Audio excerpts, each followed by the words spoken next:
Après Cotonou en 2024, la Côte d'Ivoire abrite la 7e édition de la rencontre du marché des titres publics.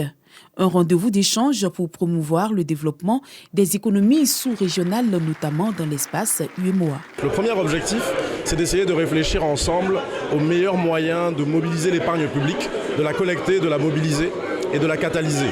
Et le deuxième objectif, c'est avec tous ces acteurs de les inciter, de les emmener à intervenir un peu plus sur le marché des titres publics afin d'améliorer les conditions de financement de nos économies. Mobilisation de l'épargne intérieure, quelles exigences pour soutenir le développement du marché financier en zone UEMOA? C'est le thème qui a réuni les acteurs clés. Le REPTEM représente pour nous les acteurs du marché une occasion de pouvoir créer de bons liens et de coopération sur le marché. Bon, les défis pour nous, c'est vraiment créer une bonne synergie sur le marché avec les acteurs, permettre aux États vraiment de pouvoir avoir facilement le financement au niveau du marché local. Cette rencontre a permis de faire le point sur les avancées, les défis et les perspectives pour 2025. Notre zone traverse des difficultés, c'est valable pour toutes les zones monétaires du monde. Donc cette rencontre va nous permettre d'échanger, de voir un peu les difficultés qui ont émaillé l'année 2024 et de se projeter sur l'année 2025 en termes de nos attentes sur le marché monétaire. L'épargne existe dans nos pays, mais il faut trouver les outils de collecter cette épargne. Il faut trouver des bons créneaux d'investissement afin de rentabiliser cette épargne. La CNPS est en ce moment un des acteurs, un pionnier dans l'investissement en tant qu'investisseur institutionnel. Au centre des 2 jours d'échange, des rencontres B2B, des panels, des discussions, des masterclass, networking pour la création de nouvelles opportunités d'affaires, la gouvernance et l'inclusion financière, des réformes nécessaires pour stimuler les investissements. Plus de 200 participants, notamment des trésors nationaux, des banques et comptables d'assurance, des caisses de retraite, investisseurs et intermédiaires financiers étaient présents.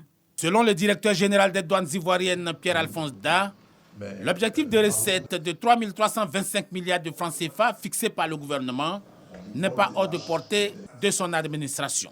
Néanmoins, il est impératif de régler quelques problèmes qui peuvent éroder la performance des douanes ivoiriennes. Parmi les problèmes majeurs identifiés figurent la taxation, la fraude aux frontières terrestres, la contrebande et surtout le faible suivi des exonérations. Il faut que nous, agents de douane, nous observions toutes les règles et toute la réglementation en la matière de sorte à ce que l'effort que l'État fait en consentant des exonérations à des entreprises, eh bien que cet effort-là soit en retour, que l'État soit récompensé des efforts qu'il fait.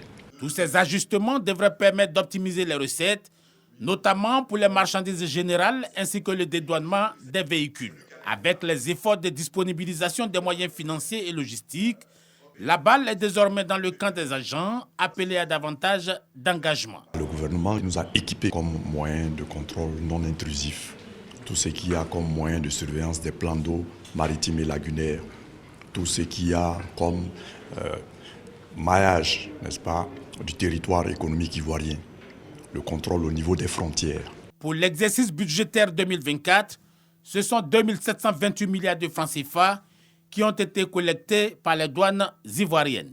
Connectée en 2024 en vol régulier avec 33 villes, dont 26 africaines, la Côte d'Ivoire présente un bilan satisfaisant en matière de transport aérien. Le dernier contrôle effectué par l'Organisation de l'Aviation Civile Internationale s'est soldé pour la Côte d'Ivoire à un taux de 93,86%. Donc les choses sont sur la bonne voie, mais nous souhaitons alors aller encore plus loin, comme le souhaite Monsieur le Président de la République. Cependant, beaucoup reste à faire car le pays veut devenir un acteur compétitif sur la scène internationale. Le développement du transport aérien en Côte d'Ivoire permettra à l'État de désenclaver et de mettre en valeur rapidement son vaste territoire. Le transport aérien joue un rôle crucial dans la dynamique de croissance économique amorcée par la Côte d'Ivoire sous l'impulsion de son Excellence M. Alassane Ouattara, président de la République, et le leadership de M. Robert Begré-Mambé, Premier ministre, chef du gouvernement, ministre des Sports et du cadre de vie.